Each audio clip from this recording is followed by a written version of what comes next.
следственными органами явки потерпевших и свидетелей в большинстве случаев приводят к затягиванию судебных процессов. По уголовному делу в отношении Тулебедиева, например, это Октябрьский районный суд, с декабря 2015 года проведено 18 судебных заседаний. Так, 3 заседания было отложено в связи с неявкой государственного обвинителя, то есть по причине отсутствия прокурора, по причине неявки адвоката 3 раза, неявка свидетеля 5 раз. Да? В связи с этим надо вынести соответствующие изменения в УК Кыргызской Республики, в частности статью 251, согласно которым следственный орган должен обеспечить явку всех лиц и сторон судебного процесса. Вторая причина – это процесс отбора и ротации, а также нехватка судей, также зачастую приводят к затягиванию судебных процессов. Каждый раз новая судья по-новому изучает уголовные дела, а это займет немалое времени. Так, например, уголовное дело в отношении Джилкыбаева и Кореенко с августа 2014 года находилось в производстве у 4 судей. Еще одна проблема – это частая замена лиц, которые ответственны следственным мероприятиям. Из-за этого качество расследуемых дел тоже не отвечает требованиям. Другой причиной затягивания судебных процессов является неисполнение требований суда об эпатировании подсудимых на судебные заседания. Теперь другая тема, другая сфера нашей деятельности – это защита прав лиц, находящихся в закрытых учреждениях, в том числе борьба с пытками. По состоянию 30 октября 2016 года общее количество заключенных по Кыргызской Республике составляет 10 406 человек.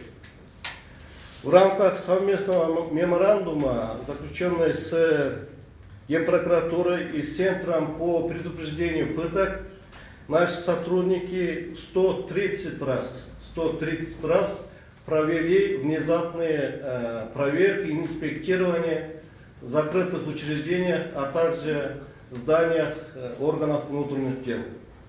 За 10 месяцев 2016 года проведено 2 мониторинга, плановые мониторинги по закрытым учреждениям СИЗО номер 1 в городе Бишкек, а также исправительной колонии номер 2 ГСИМ, это женская колония в селе Степное.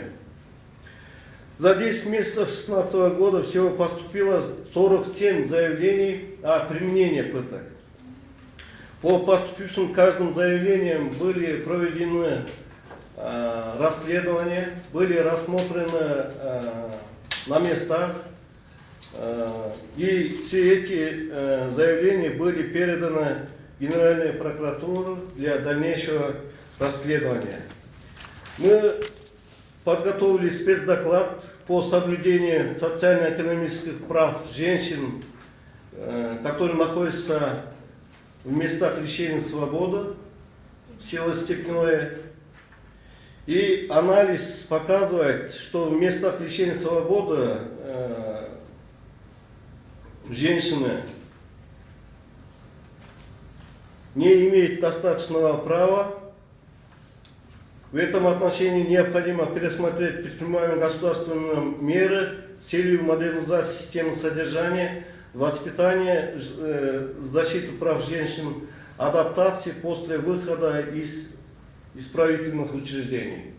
Здесь я хочу отметить, что мы совместно с ГСИН и совместно с Международной организацией по тюремной реформе, PRI называется, Penal Reform Institute, начали новый проект по реинтеграции осужденных.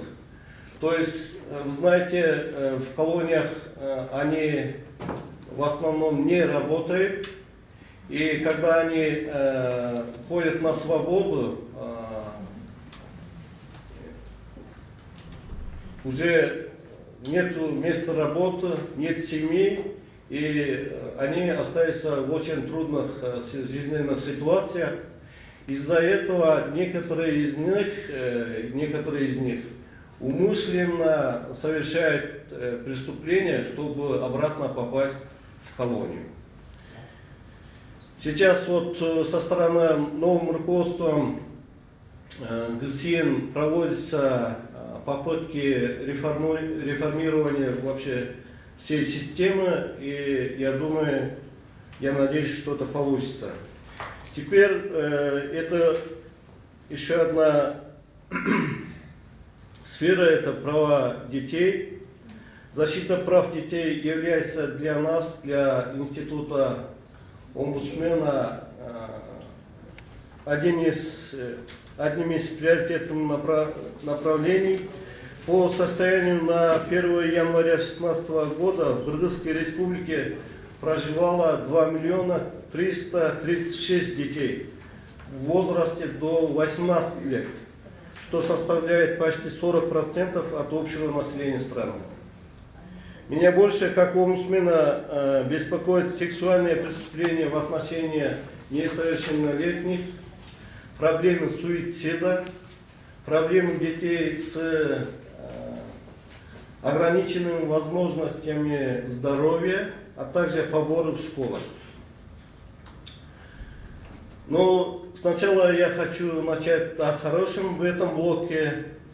Хотелось бы выразить признательность президенту Алмазбеку Атамбаеву и парламенту страны за то, что в последнее время парламент принял, а глава государства подписал 2 закона, непосредственно защищающие прав детей и несовершеннолетних. Так, 21 ноября президент Алмазбек Атамбаев подписал закон о внесении изменений в некоторые законодательные акты Кыргызской республики. В частности, это Семейный кодекс и Уголовный кодекс Кыргызской республики. Закон принят в целях недопущения браков с участием несовершеннолетних лиц путем введения запрета на нике с участием несовершеннолетних. Теперь те лица, которые содействовали этим преступлениям, наказываются лишением свободы на срок от 3 до 5 лет.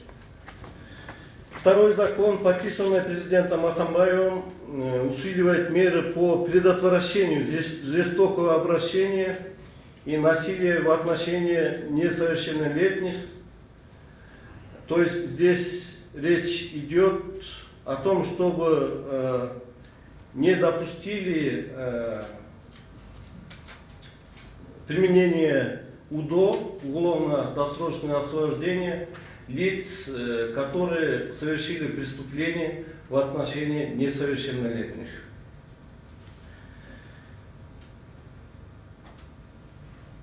Теперь дети в трудной жизненной ситуации. В 2016 году отдел по правам ребенка и молодежи Института омбудсмена провел мониторинг деятельности комиссии по делам детей при районных государственных администрациях и мериях всех областей. В ходе мониторинга установлена слабая работа комиссии по делам детей мэрии города Баткен, города Сулюкта, города Каракол, Кадамжайского и Исыкульского, Таласского районов. Некоторые были дети возвращены домой. Полномочным представителем правительства Кыргызской республики в Баткенской области Халмурзаевым было объявлено замечание Ильязовой, это заместитель главы Кадамжайской районной госадминистрации, Сапаркуловой, вице-мэр города Сулюкта, Токсоновой, вице-мэр города Баткен, за несвоевременное устранение недостатков по работе с детьми.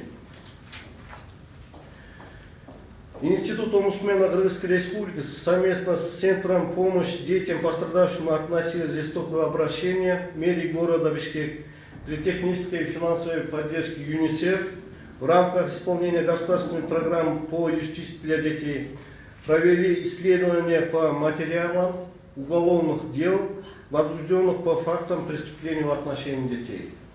По результатам исследования были заполнены и проанализированы 104 анкеты для 104 уголовных дел и 104 анкеты для составления социального портрета семьи, дети из которых стали жертвами насилия, преступления, и 96 анкет для анализа причин, приведших к прекращению уголовного дела на стадиях следствия и суда. И нам сейчас всем очень много работ надо провести по ювенальной юстиции. В этом вопросе мы отстаем, Кыргызская республика отстает от соседних стран. Например, в Казахстане очень успешно внедряется и практикуется ювенальная система. Теперь по суицидам, по фактам суицида. Как вы знаете, 23 октября 2016 года в селе Сымкат Сузакского района ученик 9 класса Шерзат Алимбеков совершил суицид. По данным МВД, в настоящее время в Сузакском РУВД было возбуждено уголовное дело по отношению односельчанина мальчика Кубаныча по статье 236, это хулиганство. Мы сами тоже, институт омбудсмена, провели свои расследования, были допрошены все